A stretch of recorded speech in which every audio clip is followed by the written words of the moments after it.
see you there. Welcome to the French Chef with me, Julia Child. Today I'm going to tell you a little bit about myself. Well, I guess I'll start at the beginning. Many moons ago, I was born on August 15, 1912 in Pasadena, California. I was the eldest of three.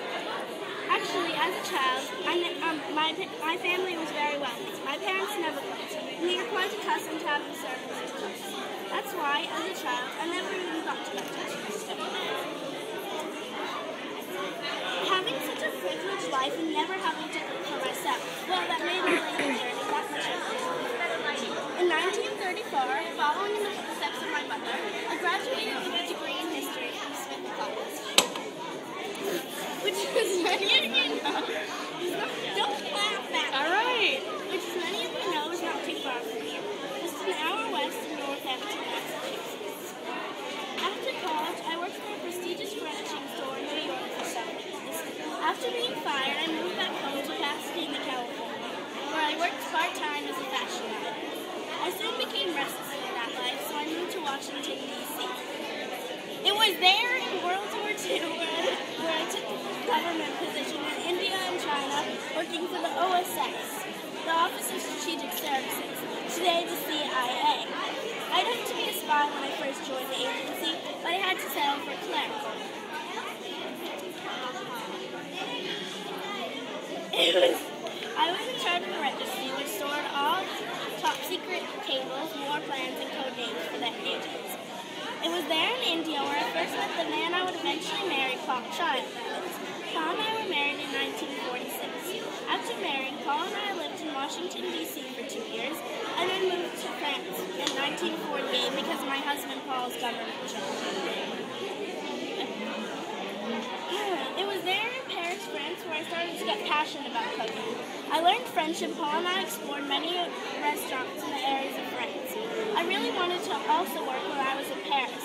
This is where my newfound passion for cooking comes in. In 1951, I took up my passion to a new level. I attended the Cordon Bleu in Paris, France, which is a very well-known cooking school. It was there where I really mastered the art of cooking.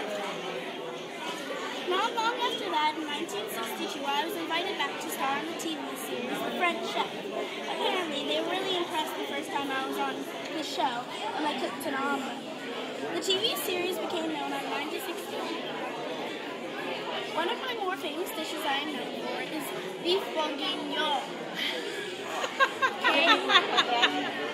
A well-known traditional French recipe, which is stew prepared in beef, raisin red wine, beef broth, and other things.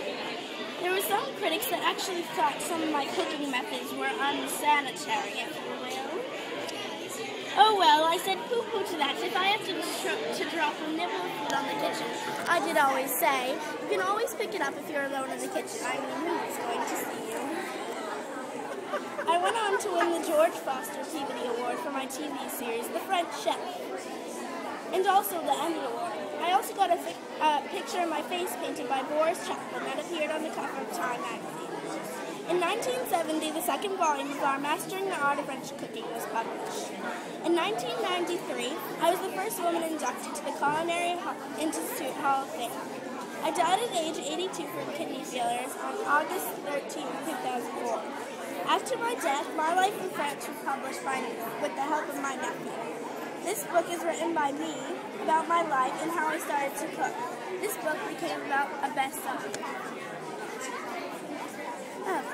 Also in 2004, the movie Julie and Julia hit theaters, Meryl Streep playing Moi. It highlighted much of my life in France, and it was quite a film, if I must say so myself. Well, I really hope you enjoyed my brief story of my life. Now I must get going back to working on another well-known dish of mine, spinach today. Bon appetit! Very good, Miss Maddy.